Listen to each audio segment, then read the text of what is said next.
ഓം ശാന്തി. കാലചക്രത്തിൻ്റെ ഗഹനമായ രഹസ്യത്തെ നമ്മൾ മനസ്സിലാക്കി കഴിഞ്ഞു. കാലചക്രം എന്ന് പറയുമ്പോൾ അതിനുള്ളിൽ തന്നെ അതിപ്രധാനമായ മറ്റു 2 ചക്രങ്ങൾ കൂടി ഉൾപ്പെടുന്നുണ്ട്. അതിൽ ഒന്ന് പ്രകൃതിയുടെ ചക്രം, രണ്ടാമത്തേത് പുരുഷൻ അല്ലെങ്കിൽ ആത്മാക്കളുടെ അനേക ജന്മങ്ങളുടെ ചക്രം. നമ്മൾ ഒരു സിനിമ അല്ലെങ്കിൽ നാടകം കാണുമ്പോൾ അതിലെ കഥാപാത്രങ്ങളുടെ അഭിനയത്തോടൊപ്പം രംഗത്തിനനുസരിച്ച് രംഗപടവും മാറിക്കൊണ്ടിരിക്കും. നടീനടന്മാർ ഏത് രംഗമാണോ അഭിനയിക്കുന്നത് അതിനനുസരിച്ചുള്ള ബാക്ക്ഗ്രൗണ്ട് ആയിരിക്കും അവിടെ സെറ്റ് ചെയ്യപ്പെടുക. അതേപോലെ സത്യയുഗം, ത്രേതായുഗം, ദ്വാപരയുഗം, കലിയുഗം എന്നീ 4 യുഗങ്ങളിലൂടെയുള്ള ആത്മാവിൻ്റെ യാത്ര. ഇതുതന്നെയാണ് രാമായണത്തിൽ സൂചിപ്പിക്കുന്ന രാമൻ്റെ അയനം. അയോധ്യയിൽ നിന്നും വനത്തിലേക്കും, വനത്തിൽ നിന്ന് പിന്നീട് ലങ്കയിലേക്കും, അവിടെ നിന്ന് തിരിച്ച് വീണ്ടും അയോധ്യയിലേക്ക്. ഇങ്ങനെ ഒരു ചക്രം പൂർത്തീകരിക്കുന്ന രാമൻ്റെ യാത്ര. വാസ്തവത്തിൽ ഇവിടെ ആത്മരാമൻ്റെ ചക്രമാണ് നടന്നുകൊണ്ടിരിക്കുന്നത്. ആത്മാക്കളായ നമ്മളെല്ലാവരും സത്യത്രൈതായുഗങ്ങളിൽ ആയിരുന്നപ്പോൾ ആ കാലഘട്ടത്തിലെ പ്രകൃതിയും അതിനനുസരിച്ചുള്ളതായിരുന്നു. അതായത് ആത്മാവ് സതോപ്രധാനമായിരുന്നപ്പോൾ പ്രകൃതിയും സതോപ്രധാനമായിരുന്നു. പിന്നീട് ആത്മാവിലെ സതോപ്രധാനത നഷ്ടപ്പെട്ട് സതോ ഗുണത്തിലേക്ക് വന്നപ്പോൾ അതിനനുസരിച്ച് പ്രകൃതിയും സതോ ഗുണത്തിലേക്ക് മാറി. പിന്നീട് ത്രേതായുഗത്തിൽ ആത്മാവിൻ്റെ രംഗങ്ങൾ അവസാനിച്ചു കഴിഞ്ഞപ്പോൾ ദേവീദേവതകൾ വാമമാർഗത്തിലേക്ക് യാത്രയായി. റൈറ്റ്യസിൽ നിന്നും അൺറൈറ്റ്യസിലേക്ക്, ഇടതുവശത്തേക്കുള്ള യാത്ര. അപ്പോൾ പ്രകൃതിക്കും അതിൻ്റേതായ മാറ്റങ്ങൾ സംഭവിച്ചു. അപ്പോൾ ചതുർയുഗങ്ങളിലൂടെയുള്ള ആത്മാവിൻ്റെ യാത്രയിൽ നമ്മൾ പ്രകൃതിയെ കുറിച്ചുകൂടി പഠിക്കേണ്ടിയിരിക്കുന്നു.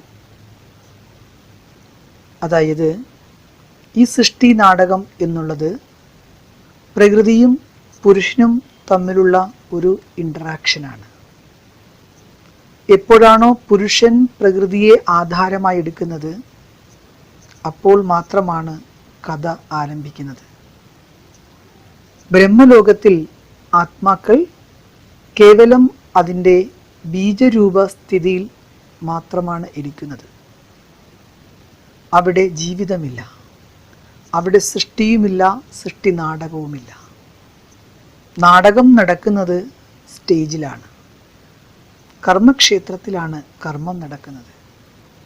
അതുകൊണ്ട് ഈ നാടക സ്റ്റേജായ കർമ്മക്ഷേത്രമായ ഈ ഭൂമിയിൽ ആത്മാക്കളായ നമ്മളെല്ലാവരും ശരീരമാകുന്ന വസ്ത്രത്തെ ധാരണ ചെയ്ത് ചതുർയുഗങ്ങളിലൂടെ യാത്ര ചെയ്ത് അവസാനം നമ്മുടെ യാത്രയുടെ അന്തിമ ചരണത്തിൽ എത്തിയിരിക്കുകയാണ്.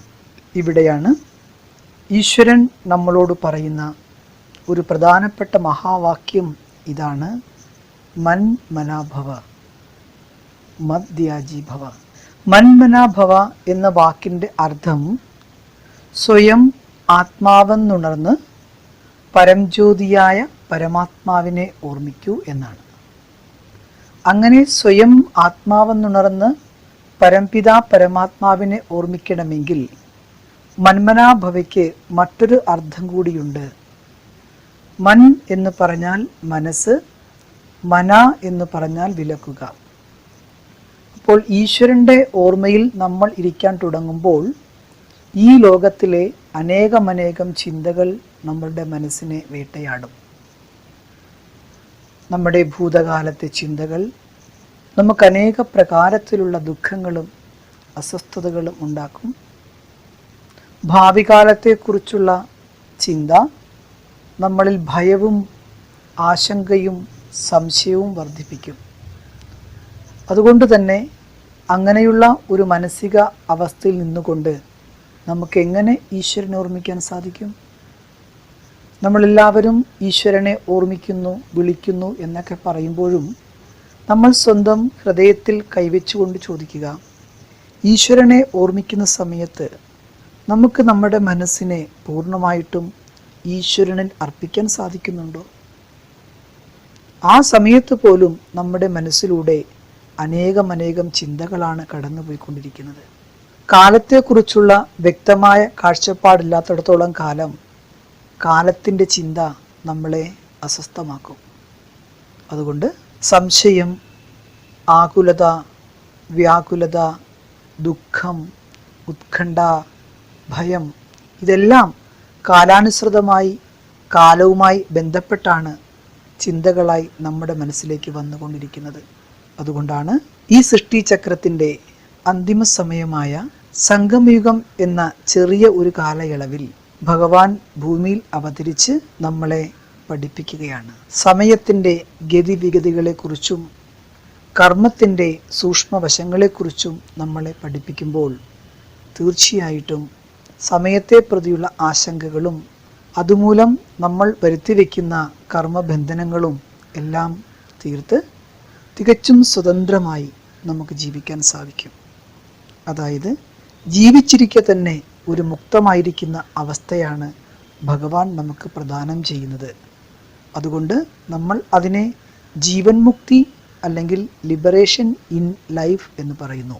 അതുകൊണ്ട് ഭഗവാന്റെ ഒരു നിർദ്ദേശമാണ് മനസ്സിലുണ്ടാകുന്ന വ്യർത്ഥ ചിന്തകളെല്ലാം വിലക്കിക്കൊണ്ട് ശ്രേഷ്ഠമായ സമർത്ഥമായ ചിന്തകൾ രചിച്ച് ആ സുമനസ്സോടുകൂടി സ്നേഹത്തോടുകൂടി ഈശ്വരനെ ഓർമ്മിച്ച് ഈ കലിയുഗ അന്ത്യത്തിൽ നമ്മളുടെ ഉള്ളിൽ നിന്നും എല്ലാ നകാരാത്മകമായ ഭാവങ്ങളെയും ഭാവനകളെയും എല്ലാം പുറത്തു കളഞ്ഞ് ദൈവികമായ ഗുണത്തെ ധാരണ ചെയ്യുമ്പോൾ മധ്യാജി അഥവാ വിഷ്ണുവായി മാറാം. അതായത് പരമാത്മാവിനെ സ്മരിക്കുന്നതിലൂടെ നരൻ നാരായണനായിത്തീരുന്നു, നാരി ലക്ഷ്മിയായിത്തീരുന്നു. അതുകൊണ്ടാണ് വൈകുണ്ഠവാസിയായ മഹാവിഷ്ണുവിൻ്റെ കയ്യിൽ ഒരു സുദർശന ചക്രം കാണിച്ചിട്ടുണ്ട്. ആ ചക്രത്തിൻ്റെ യഥാർത്ഥമായ പേര് സ്വദർശന ചക്രം എന്നാണ്, the discus of self realisation. ആരാണോ ഈ ചക്രത്തെ നിരന്തരം തൻ്റെ മനസ്സിൽ സ്മരിച്ചുകൊണ്ടിരിക്കുന്നത്, ആ ചക്രത്തെക്കുറിച്ച് ചിന്തിച്ചു കൊണ്ടിരിക്കുന്നത്, അവർ മറ്റുള്ള വിഷയങ്ങളിൽ ചക്രിതമാവില്ല, അതായത് ആശയക്കുഴപ്പത്തിലാകില്ല. കാരണം അവരുടെ മനസ്സിന് ഒരു വ്യക്തമായ ദിശാബോധം ലഭിച്ചു കഴിഞ്ഞു. അതുകൊണ്ട് തന്നെ പ്രശ്നസങ്കീർണമായ ഈ ലോകത്തിന് നടുവിലും നമുക്ക് ടെൻഷൻ ഫ്രീ ആയി ഇരിക്കുവാൻ സാധിക്കും. അതാണ് ആർത്തലയ്ക്കുന്ന തിരമാലകൾക്ക് നടുവിൽ ഭീകരനായ അനന്തൻ്റെ മുകളിൽ ചിരിച്ചുകൊണ്ട് കിടക്കുന്ന വിഷ്ണു. എല്ലാ പ്രശ്നങ്ങൾക്ക് നടുവിലും ചിരിച്ചുകൊണ്ടിരിക്കുന്നൊരു മനുഷ്യനെയാണ് നാം അവിടെ കാണുന്നത്.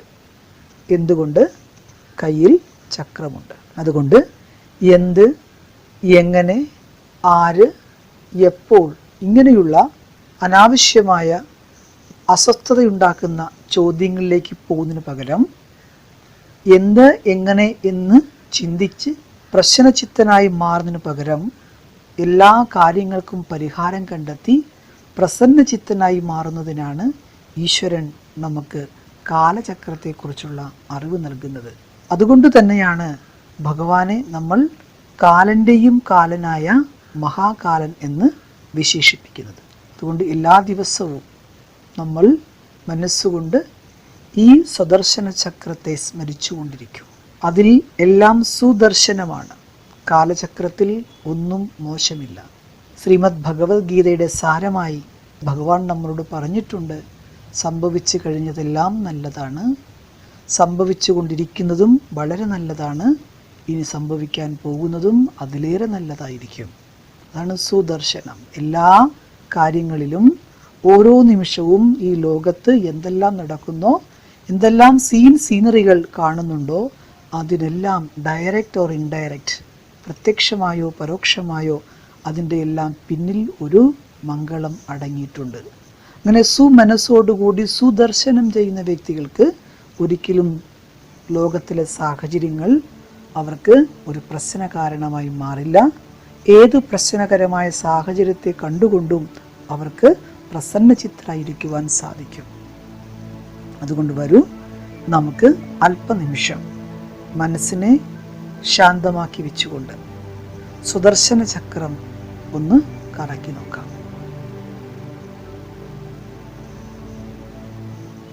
കുറച്ച് സമയം ഏകാന്തതയിൽ മനസ്സിനെ ബാഹ്യമായ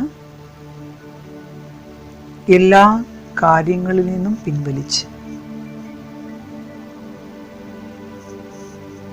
വളരെ അലേർട്ടായി ശാന്തമായിരിക്കും. കുറച്ചു സമയം സ്വയത്തെ ആത്മഭാവത്തിലിരുത്തി ആത്മാവിൻ്റെ ഓരോ ഗുണങ്ങളെയും അനുഭവം ചെയ്യൂ. ഭ്രൂമധ്യത്തിൽ പ്രകാശിക്കുന്ന ആത്മാവിലെ സദ്ഗുണങ്ങളുടെ സ്വരൂപത്തെ ആന്തരിക നേത്രം ഉപയോഗിച്ചുകൊണ്ട് കാണൂ.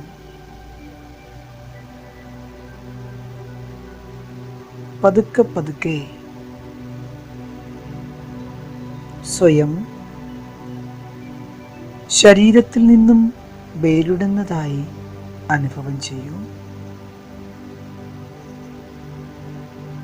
ഞാൻ ആത്മാ ഈ സൃഷ്ടി നാടകത്തിൽ അഭിനയിക്കുന്ന ഒരു ശ്രേഷ്ഠനായ പാർട്ടുധാരിയാണ്.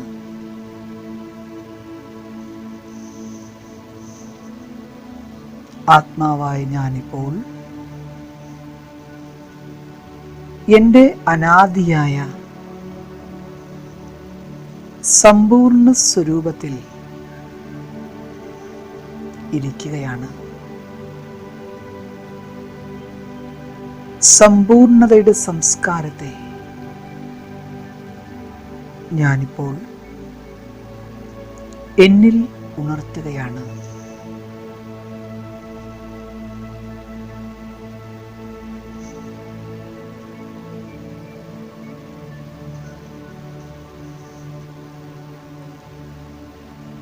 ഒരു സെക്കൻഡിൽ ഞാൻ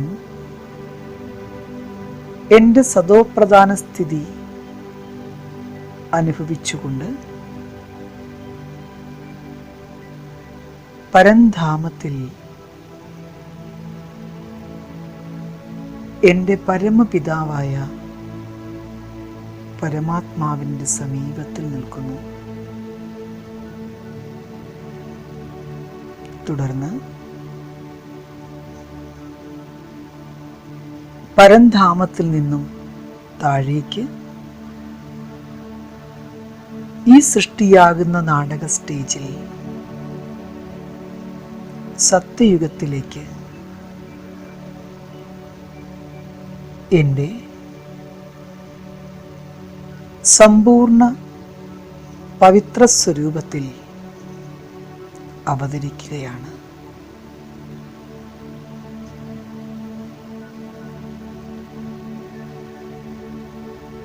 സൃഷ്ടിയുടെ ആദികാലം ഈ സ്വർഗീയമായ നാളുകളിൽ ഞാൻ വളരെ ശോഭയോടുകൂടി തിളങ്ങുന്ന ദിവ്യനക്ഷത്രമാണ്. ആ ദിവ്യനക്ഷത്രമായ ഞാൻ സമ്പൂർണമായ ദേവതാ സ്വരൂപത്തെ ധാരണ ചെയ്യുന്നു.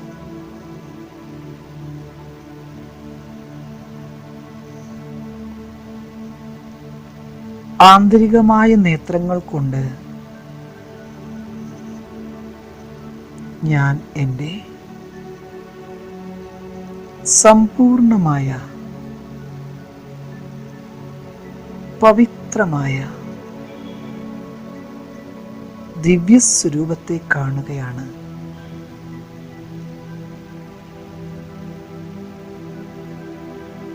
എൻ്റെ മുഖത്ത് എത്രമാത്രം ദിവ്യതയുടെ തിളക്കം ഞാൻ കാണുന്നു. മസ്തകത്തിൽ ഒരു പ്രകാശ കിരീടവും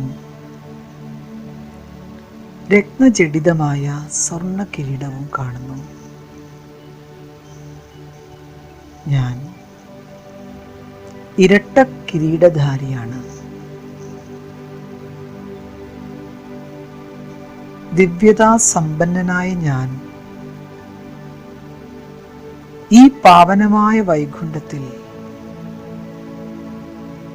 എല്ലാ ദേവാത്മാക്കളോടൊത്ത് ജീവിതം നയിക്കുന്നു.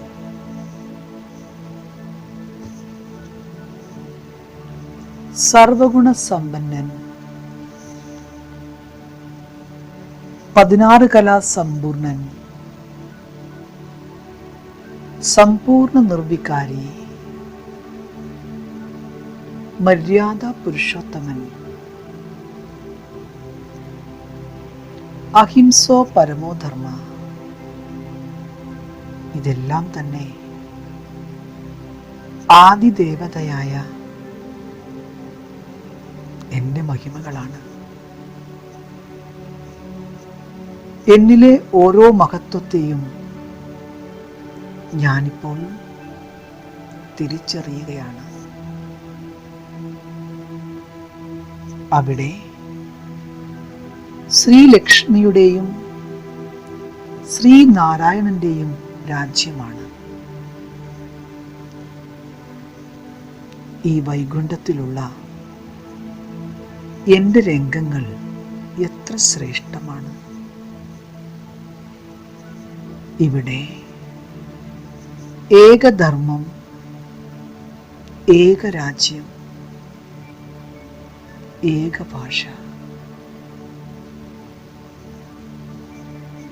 സുഖവും ശാന്തിയും സമൃദ്ധിയും സമ്പന്നതയും നിറഞ്ഞിരിക്കുന്ന ലോകം.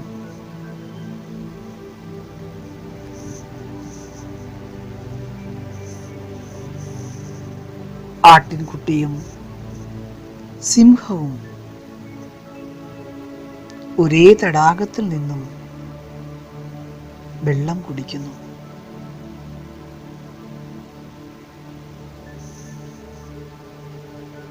അതായത് ഈ ലോകത്തിൽ ഒരു ജീവികൾക്കിടയിൽ പോലും വൈരഭാവമില്ല. എല്ലാവരും സഹോദരഭാവത്തോടെ സ്നേഹത്തോടെ ജീവിക്കുന്ന ലോകം.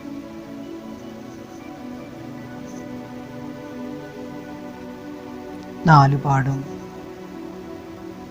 മനം മയക്കുന്ന പ്രകൃതി സൗന്ദര്യം, അന്തരീക്ഷത്തിലാകമാനം പുഷ്പങ്ങളുടെ നറുമണം പരന്നിരിക്കുന്നു. രത്നങ്ങളാൽ അലങ്കരിക്കപ്പെട്ട സ്വർണ്ണ കൊട്ടാരങ്ങൾ. ഈ സ്വർഗത്തിന്റെ ദൃശ്യം എത്ര സുന്ദരമാണ്. ഈ ലോകത്തിൽ ഞാൻ പരമപവിത്രമായ സ്വരൂപത്തിലാണ്.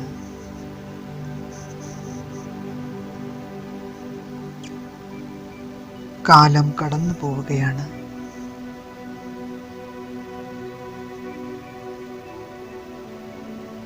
ആയിരത്തി 250 വർഷം ഞാൻ സത്യയുഗത്തിലെ സൂര്യവംശിയായി ജീവിച്ചു. തുടർന്നുള്ള 1250 വർഷം ഞാൻ ത്രേതായുഗത്തിൽ ചന്ദ്രവംശിയായി. ഈ 2 കാലഘട്ടങ്ങളിലെയും ജീവിത അവസാനത്തിന് ശേഷം അനേക ജന്മങ്ങളെടുത്ത് ആത്മാവായി ഞാനിപ്പോൾ ദ്വാപരയുഗത്തിലേക്ക് എൻ്റെ പാർട്ട് അഭിനയിക്കുവാൻ തുടങ്ങുകയാണ്. ആദ്യകാലത്ത് പൂജ്യദേവതയായിരുന്ന ഞാൻ ദ്വാപരയുഗത്തിലെത്തിയപ്പോൾ പൂജാരിയായി മാറി.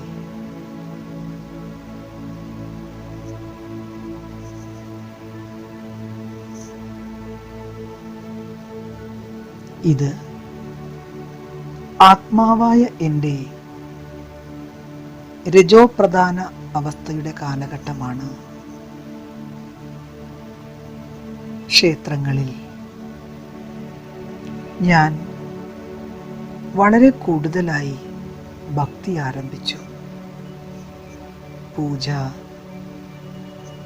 ഗ്രന്ഥപാരായണം, ദാനപുണ്യങ്ങൾ, ഇതിലെല്ലാം സമയം ചെലവഴിച്ച് ദ്വാപരയുഗത്തിലും അനേക ജന്മങ്ങളെടുത്ത് ഞാനിപ്പോൾ കലിയുഗത്തിലേക്ക് പ്രവേശിക്കുകയാണ്. അവിടെ എത്തിയപ്പോഴേക്കും ആത്മാവായ എന്നിലെ എല്ലാ കലകളും ക്ഷയിച്ച് തമോ പ്രധാന അവസ്ഥയിൽ എത്തിച്ചേർന്നു. അറിഞ്ഞോ അറിയാതെയോ ഞാൻ അനേക പാപകർമ്മങ്ങൾ ചെയ്തു. ദുഃഖം, അശാന്തി, പരവശത, ഇതെല്ലാം ഞാൻ ഈ യുഗത്തിൽ അനുഭവിക്കുകയാണ്. അതിനുള്ള ശാശ്വതമായ പരിഹാരം തേടി, ഈശ്വരനെ തേടി ഞാൻ അലഞ്ഞുകൊണ്ടേയിരുന്നു. അങ്ങനെ ഒരു ദിനം ഞാൻ ഈശ്വരനെ ദർശിച്ചു. ഈശ്വരനെ മനസ്സിലാക്കുവാനുള്ള അസുലഭമായ ഒരു മുഹൂർത്തം എനിക്ക് കിട്ടി. അതായത് ഞാൻ കലിയുഗത്തിലെ ജീവിതത്തിനു ശേഷം സംഗമയുഗത്തിലേക്ക് പ്രവേശിക്കുകയാണ്.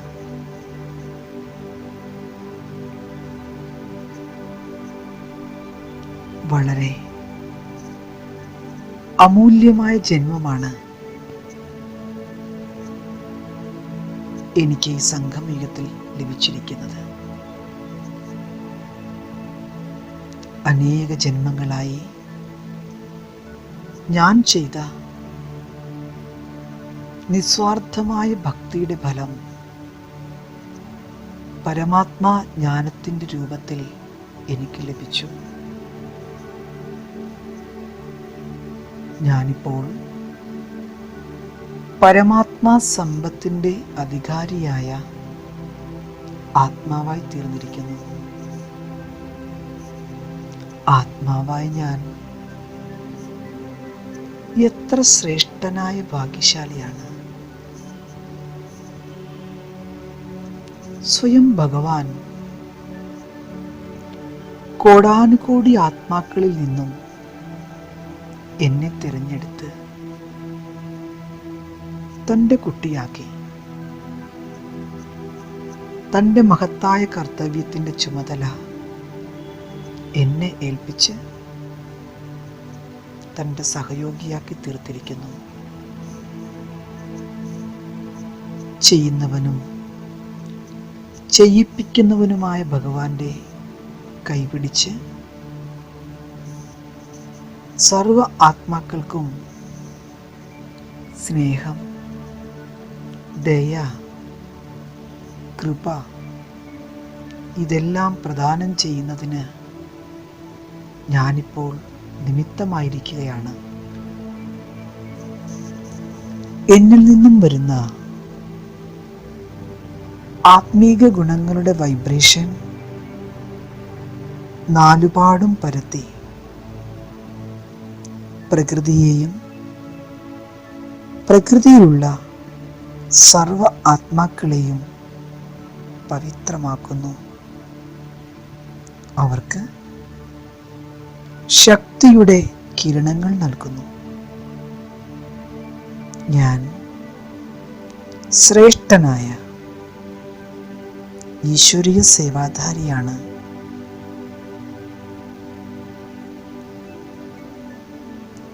ഇപ്രകാരം ഒരു കൽപ്പത്തിലെ 5 യുഗങ്ങളിലൂടെയുള്ള ഓർമ്മയാകുന്ന ഒരു യാത്ര ചെയ്ത ശേഷം ഞാൻ എൻ്റെ സാകാര ശരീരത്തിലേക്ക് വർത്തമാനകാല സമയത്തിൻ്റെ സ്മൃതിയിലേക്ക് ഞാൻ മടങ്ങി വരികയാണ്. ഓം ശാന്തി.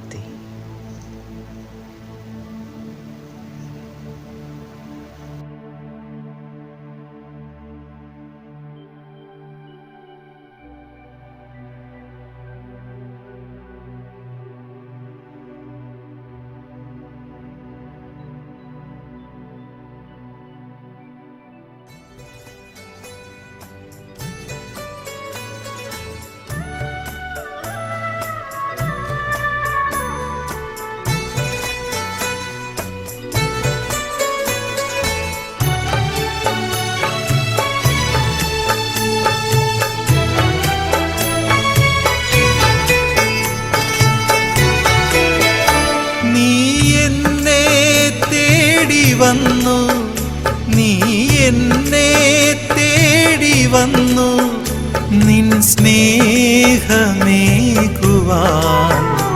പാലനകൾ നൽകുവാൻ ലാളനകൾ നൽകുവാൻ എൻ പ്രിയനായി മാറുവാൻ നീ എന്നെ തേടി വന്നു.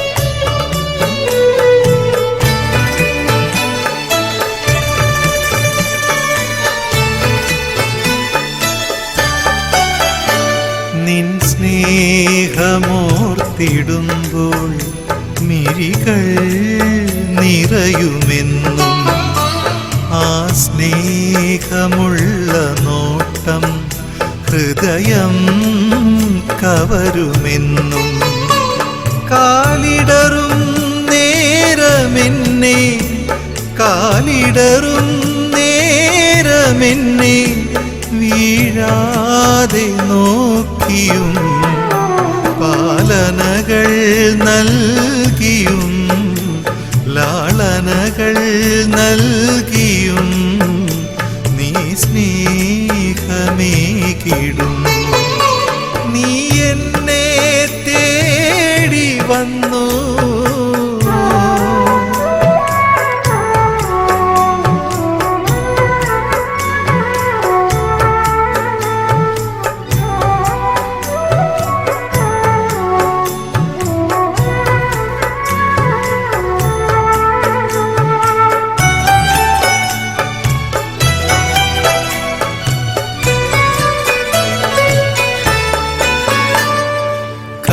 കാലങ്ങളായി നമ്മൾ അകലെയായിരുന്നു.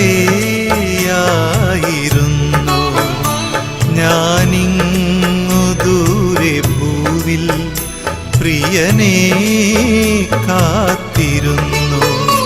സാഗരമാം നീ വരുമ്പോൾ, സാഗരമാം നീ വരുമ്പോൾ നദിയായി ചേർന്നിടാം. പാലനകൾ നേടുവാൻ, ലാളനകൾ നേടുവാൻ, നിൻ പ്രിയനായി മാറുവാൻ നീ എന്നെ തേടി വന്നു.